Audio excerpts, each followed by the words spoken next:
आखिर क्या हुआ था 5 अप्रैल की रात? कैसे हुई दिव्या भारती की मौत? आइए जानते हैं। 90 के दशक की सबसे खूबसूरत अभिनेत्रियों में दिव्या भारती का नाम भी शुमार था। अपने छोटे से फिल्म कैरियर में उन्होंने एक से बढ़कर एक सुपरहिट फिल्में दी थीं। किस्सा शुरू करते हैं दिव्या भारती की जिंदगी के अंतिम दिन से। 5 अप्रैल 1993 को दिव्या दोपहर को मुंबई लौटी थी और उसी दिन उन्हें फ्लैट की डील फाइनल करनी थी। इस डील से वो बेहद खुश थी क्योंकि उस समय वो वर्सोवा के तुलसी अपार्टमेंट के 5वें फ्लोर पर किराए के फ्लैट में रहती थी, जिसे उनके पति साजिद नडियावाला ने उन्हें दिलाया था। घर की डील हो जाने की वजह से वो बहुत खुश थी, इसलिए उन्होंने अगले दिन शूटिंग को भी टाल दिया था। तभी शाम को अचानक उनके पास फैशन डिज़ाइनर नीता लुल्ला का कॉल आया कि वो इनके फिल्म आंदोलन के ड्रेस को फाइनल करने के लिए उनसे मिलना चाहती है। दिव्या और नीता बहुत अच्छी दोस्त थी।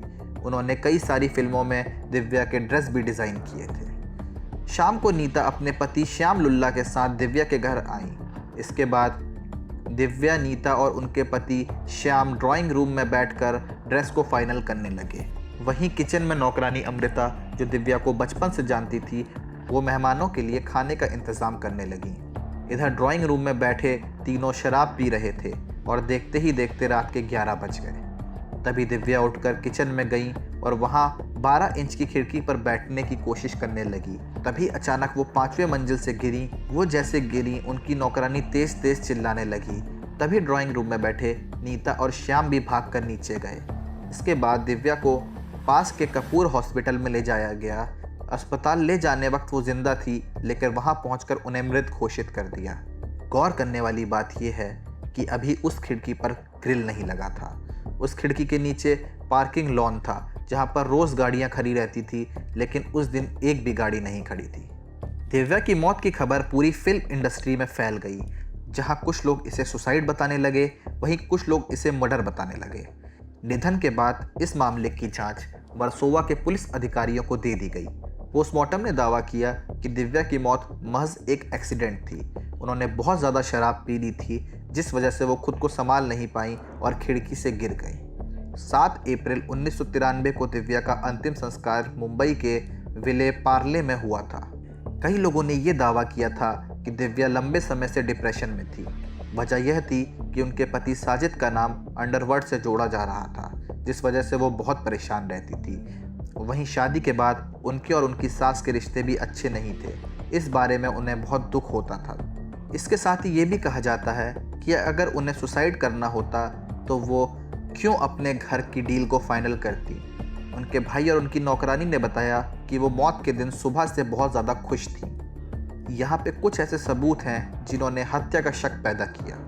फिल्म इंडस्ट्री के कुछ लोगों का ये भी कहना है कि दिव्या का मर्डर हुआ है। जब इस एंगल से केस की जांच की गई, तब पता चला कि जिस खिड़की से गिरकर उनकी मौत हुई, उस पर ऑटो स्टॉपर नहीं लगा हुआ था। बाकी उस बिल्डिंग की सभी खिड़कियों में ऑटो स्टॉपर लगे हुए थे। पुलिस इसके बाद 5 साल तक जांच करती रही। फिल्म इंडस्ट्री के कई लोग से पूछताछ की गई। दिव्या के पति साजिद नडियावाला सबसे ज़्यादा शक के घेरे में रहे। फिर 1998 में इस बात पर आधिकारिक पुष्टि की गई कि दिव्या की मौत सिर्फ एक हादसा थी। शक के घेरे में रहे सभी लोगों को पुलिस ने क्लीन चिट दे दी। दिव्या की मौत के बाद उनकी मां ने यह खुलासा किया कि दिव्या गुस्से में खुद को चोट पहुंचाती थी। मौत से पहले उन्होंने सिगरेट से खुद को जलाया था। मौत के कुछ महीने पहले वो अमेरिका गई थी।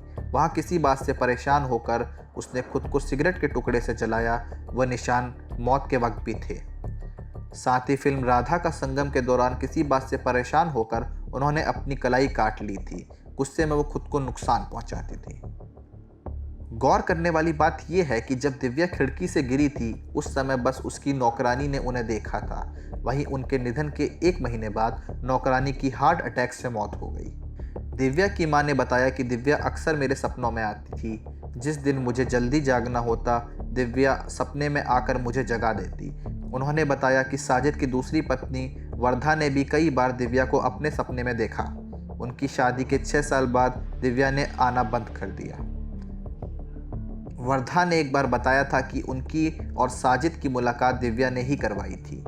साथ ही आज भी साजिद दिव्या की तस्वीर अपने वॉलेट में रखते हैं। फिल्म लाडला से पहले दिव्या लीड रोल में थी, लेकिन जब उनकी मौत हो गई तो श्रीदेवी को फिल्म में कास्ट किया गया था।